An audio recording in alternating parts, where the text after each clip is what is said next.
kuasa atas seluruh tanah Mesir. Jadi poin yang kedua yang perlu kita pelajari yaitu mengapa kita perlu tidak menyerah dalam hidup kita. Itu yang kedua, memiliki pengenalan dan pengertian yang benar akan Tuhan. Rasul Paulus mengajarkan kepada kita bahwa kita perlu tetap memiliki keyakinan bahwa Allah memberi suatu harta yang sangat luar biasa, berlimpah, yaitu kekuatan dalam menghadapi keadaan apapun juga. Kita bisa lihat dalam pembacaan kita, yaitu 2 Korintus pasalnya yang keempat ayat yang ketujuh. Tetapi harta kami ini mempunyai dalam segala bejana tanah liat, supaya nyata bahwa kekuatan yang berlimpah-limpah itu berasal dari Allah, bukan dari diri kami. Untuk itu kita perlu memiliki pengenalan yang benar akan Allah, sehingga pada saat kita mengalami berbagai gelombang pergumulan hidup dan bagaimana menghadapi berbagai pengajaran yang bisa menyesatkan, maka kita menjadi orang yang tidak mudah diombang-ambingkan. Kita bisa lihat dalam Efesus pasalnya 4 ayat 11 hingga yang ke-15. Di sana mengatakan pengenalan yang benar bahwa mampu memberikan kekuatan kepada kita untuk melangkah menghadapi berbagai persoalan hidup. Tetapi Bapak Ibu Saudara-saudara sekalian, selain itu juga dapat membuat kita tak bisa melihat sisi yang positif dari segala yang nampak negatif yang kita alami atau masalah yang kita hadapi. Sebagai contoh, kita bisa lihat dari kisah hidupnya Ayub. Bagaimana Ayub diterpa masalah yang bertubi-tubi, baik itu kehilangan anaknya, hartanya, kesehatannya, bahkan istrinya, istri yang dikasihinya, mencemoohnya. Kan dia mengatakan, tapi dia tetap bisa berkata pada hal yang positif. Kita bisa lihat dalam Ayub pasal yang pertama ayat yang ke-20 hingga yang ke-22 dan pasal yang kedua ayat 9 sampai 10. Yang menjadi penekanan bagi kita itu memiliki pengenalan dan pengertian benar. Kita ambil contoh tadi dari Ayub, di mana Ayub itu menegaskan kepada istrinya bahwa istrinya mencemooh dia.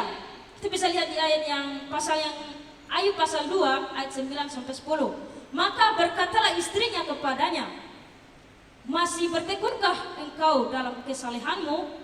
Kutukilah Allahmu dan matilah. Tetapi jawab Ayub kepadanya, engkau berbicara seperti perempuan gila.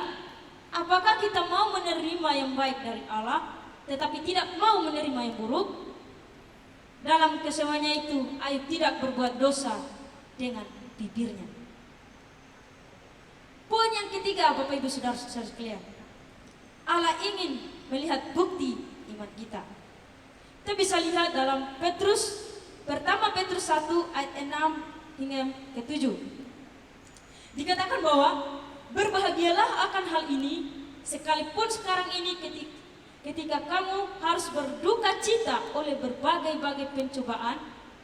Maksud semuanya itu ialah untuk membuktikan kemurnian imanmu yang jauh lebih tinggi nilainya daripada emas yang fana, yang ujian kemurniannya dengan api, sehingga kamu memperoleh puji-pujian dan kemuliaan dan kehormatan pada hari Yesus Kristus menyatakan dirinya.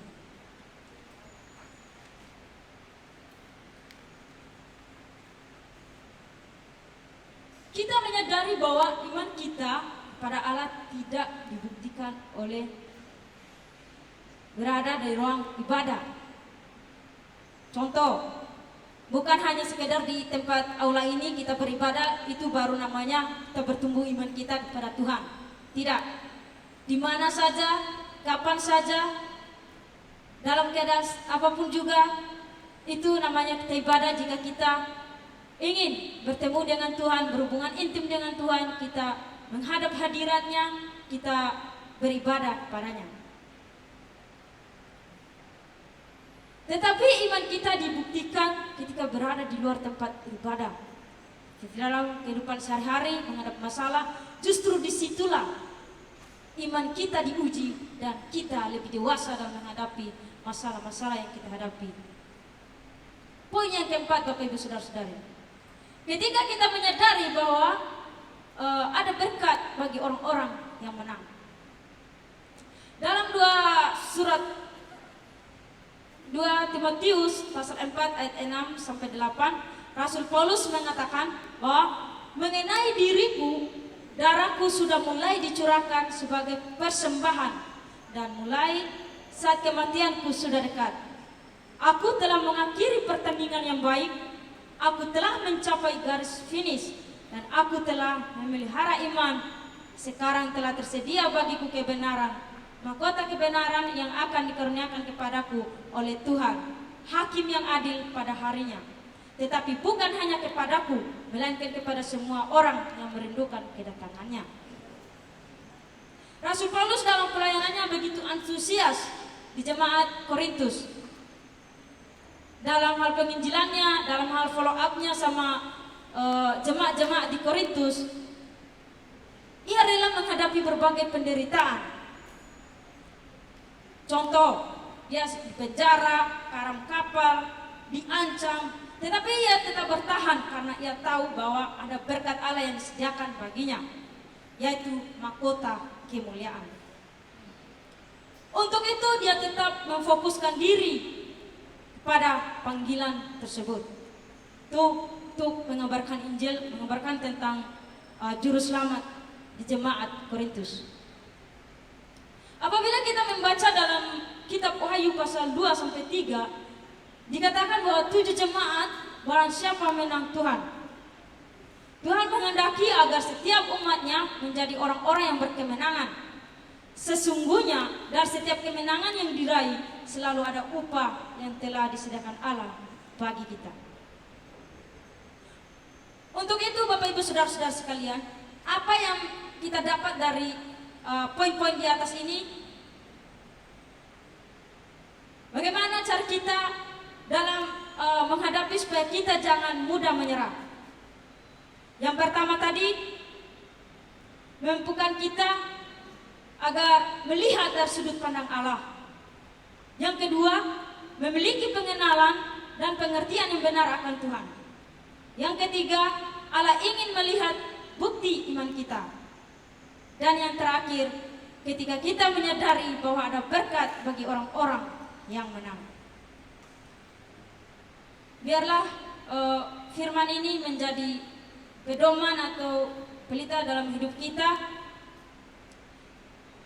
Kita bukan hanya saja mendengar, melainkan melakukannya dalam kehidupan kita hari lepas hari. Mari kita menundukkan kepala dan kita berdoa.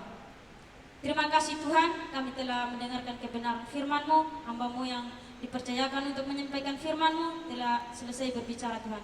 Mari Tuhan, kuasa Roh Kudus-Mu dan memampukan kami agar kami melakukan firman-Mu dalam kehidupan kami hari lepas hari. Di dalam nama Tuhan Yesus kami berdoa dan mengucap syukur. Haleluya. Amin.